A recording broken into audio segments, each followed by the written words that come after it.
Howdy folks, and welcome back. So it is very hot today and very hazy because all the smoke's coming down from those Canadian wildfires. But I had something so important that I was willing to brave all that just to show you guys. All right, also 3 subscribers away from 500. If you be so kind, maybe you could subscribe and leave like a thumbs up or something. Anyway, it would be appreciated. So what I've been working on for 2 years is a Leatherman, a multi-tool. And if you've watched any of my previous videos, I've done up a surge. I did the 300. I started into the 300. And I keep running up against a wall of some aspect of it that it just doesn't quite work the way that I want. So, like for instance, I really like the surge scissors. However, the surge scissors can only be deployed when the tool is like in its closed position. You open them up, really good scissors. Well, that's not very good for fishing because you often need the pliers and then the scissors. Another thing that I really didn't like about any of the platforms that I was coming across was the pliers kind of stink. I mean, the pliers themselves are okay, but the cutters at the very bottom they leave a little gap at the heel, right? So they don't close. If you've got a piece of fishing string in there, a piece of snare wire, invariably that will fall down into that gap and you won't be able to cut it. You have to like position it up and cut it. So there's a second drawback to the modern Leatherman setups. So I wanted to solve those, and there's things that I really liked about the Surge. I really liked the way that you can outside deploy the tool, I mean the knife blade. So if you're cutting rope, for instance, you can kick open the serrated blade and cut the rope and not have to worry about opening a tool and getting the tool out, that sort of thing. So without further ado, I've talked enough about it. I'm going to go over my most recent build, which is like a Super Surge core. I don't know. And in fact, I've been able to build 2 tools. So one, I went with the around the house theme, and the other one, my baby, I've done the bushcraft theme. So this has eliminated every single little drawback that I had about, you'd hit that wall of like, how do I solve this problem in modifying it?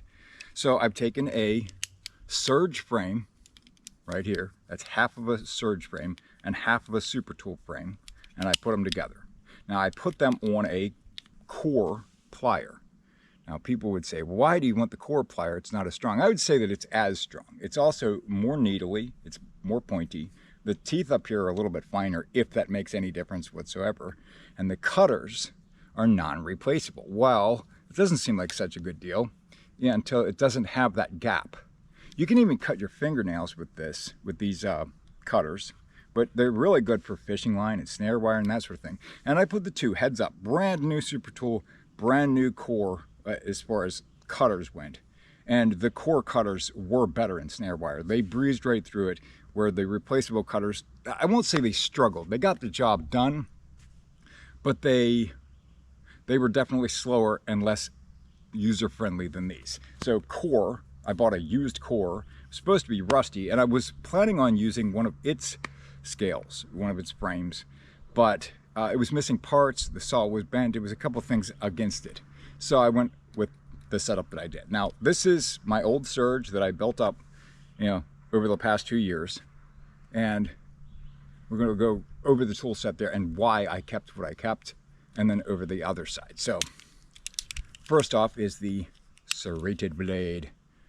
This one I have filed in the gut hook into, and I thought, well, for the tool that's accessible, that I can get that open with one hand, I would want that to be able to cut rope. Makes sense. That's the one thing where I'd have my hand on a rope, cut, they could have been the straight blade, but I do like the Supertool straight blades. Their serrated blade is fine too, but I went with the Surge straight blade. The second thing is, and you're gonna have to use your imagination a little bit here, is the T-shank holder, and this would be my diamond file. I don't have another one right now. I need to order one, but I just stuck the saw in there because, it fits. So this is not going to stay here. This would be the diamond file. Why would I want a diamond file on the T-shank? I'd say that is the claim to fame on the Surge, because I can take that diamond file out, right? And I can sharpen the blade. I can do things with it without having the tool right there. I can actually self-sharpen the thing. And a lot of my builds I kept coming up to, that was the wall. Like, that's the one feature that I wanted, and I couldn't quite get there. The best I could come up with was I could unbolt the tool, take the file off, sharpen like that, put it back together again. But that's just annoying. It'd be a whole lot easier to just use the T-shank. All right. Also, the whole theme of this is bushcraft, right? Bushcraft, survival craft. This is my survival tool. All right, another thing that I did to the surge side was, I did this a while back. I cut a little notch in here and put in the Victorinox tweezers. Those things come in handy. When I was building both of these, I used them over and over again to insert the washers and that sort of thing. The last thing on this side of it is the pocket clip right here. So that came off of a Gordon multi-tool, and I had to do a little bit of filing, massaging to get it to fit, but it fits. So that is the outer tools on the surge side. On the inside, I went with a pretty stock setup, I guess. We have the can opener, the large flat pry bar, and then a small awl, which was actually a little screwdriver, and I recut it to make that little awl. And that guy there is having two different shapes on awls is important. I feel like I use that one quite often, and the big pry bar is one of the most used tools on the whole tool. I wanted the can opener because, like, I don't know, if you did find a can, it'd be nice to be able to knock the bottom off to make a stovepipe or something like that. And it does have that little wire cutter, rope cutter down the very bottom there. I don't use that very often, but okay, once in a while. Now, on to the Supertool side. So the Supertool had a really good setup, but I changed things around so that one half the tool had the tools that I wanted. First off, the knife blade. Love their knife blade. There is one minor difference that I noticed between the core, which has essentially the same tool set as the Supertool, and the Supertool. So the Supertool has a little detent, if you can see this, right down here at the bottom of the blade, so that when the blade is closed and you're trying to open up the other tools, the blade doesn't lift up with the others. It doesn't clump. The core doesn't have that. Although the blade is pretty much identical, and it does say Leatherman on it. It's a nice little touch. I wish this one said Leatherman on it. I don't know why. It's just a thing. But I'd have to grind that spot in it to get that little detent, which is like up in this part of the frame, to lock the blade down. So I just went with this Supertool. It was another vote for the Supertool frame as opposed to the core. And then I've modified some of the tools on here. So this here is a very wicked sharp little chisel. That's the just factory awl. I've just shortened it a little bit to be able to clearance the next tool. This tool being a little pair of scissors. Now, this is kind of what makes this tool. This actually came off of the Gordon tool, but I think you could also use Wave or Wave Plus or something like that scissors, maybe even Victorinox scissors, but these just happen to fit because all I did was take the lanyard ring off and one washer. I replaced it with a thinner washer on the knife. And now I've got a nice handy little pair of scissors. So that counts for a lot because when I'm fishing and I need to cut fishing line, having these scissors available to cut it and then crimp the weights on, which yes, I just pinched myself with, crimp the weights on, whatever I've got to do. So having a pair of scissors that stays out as opposed to having on the surge to close the tool, get to the scissors, back and forth. So I appreciate the scissors being the small ones, and those are good scissors. I'll give it that. Like I'm not too keen on the Gordon tool because the pliers failed me. Why use a Supertool frame? It's easy to clean, so I can just open these all up. Right? I can get down in there and clean that out. And that would make sense to go with my straight blade and the ability to clean this out, because if you've ever butchered out a deer with a multi-tool, you know that the deer fat gets into every little crevice, right? Every little place down in there. And on the surge, that is a real pain. Like, how do you get it out? of that little crack down in there. You know, I mean, I guess you can, but like out in the field, that's not something I want to mess with. I'd rather have it just be able to take the whole tool, wipe it down, and go. So there's another reason to use the Supertool side. Okay, the last thing is a gouge.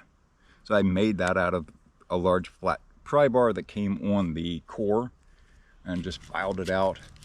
And it's a great gouge for making spoons, making circles. Like if you need to go around and just make a circle, you can walk that right around and punch through a piece of wood and actually make a decent size opening.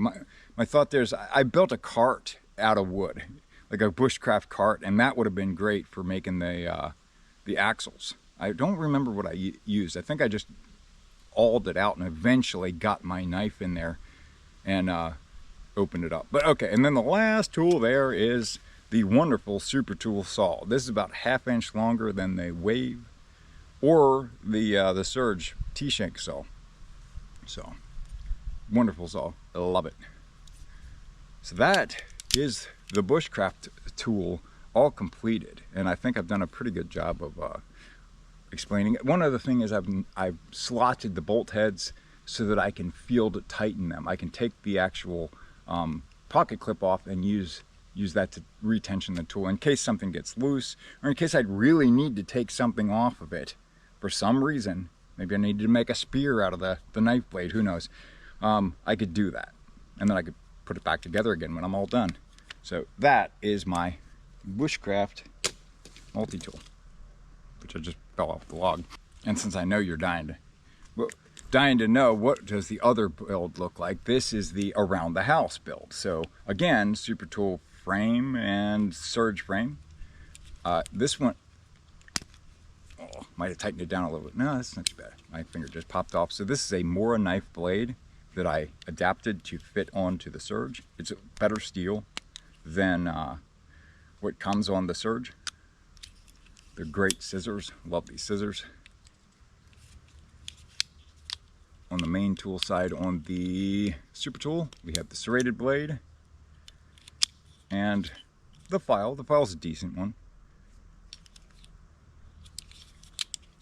For small tools on the Surge side, I have my bit that I made. Now I could replace that with a Phillips and a flat combo, but right now it's a gouge and a chisel. And then a mini like sheep's foot blade that I made out of the screwdriver. The plier head is of course Surge, and maybe you can see what I'm talking about on that gap. I don't know if you can or not, but hopefully you can. Right there? Yeah, you can. You can see the light through it. It's a pretty big gap. On the Supertool side, small tools, I have a small flat.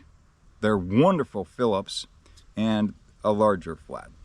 So the one thing is that the large Phillips will not swap onto the Surge because it's too long. If you look down inside of here, right? The Surge has like a spring thing that sticks up. It's something to do with like not letting the pliers close hard. I don't know, something to do with that.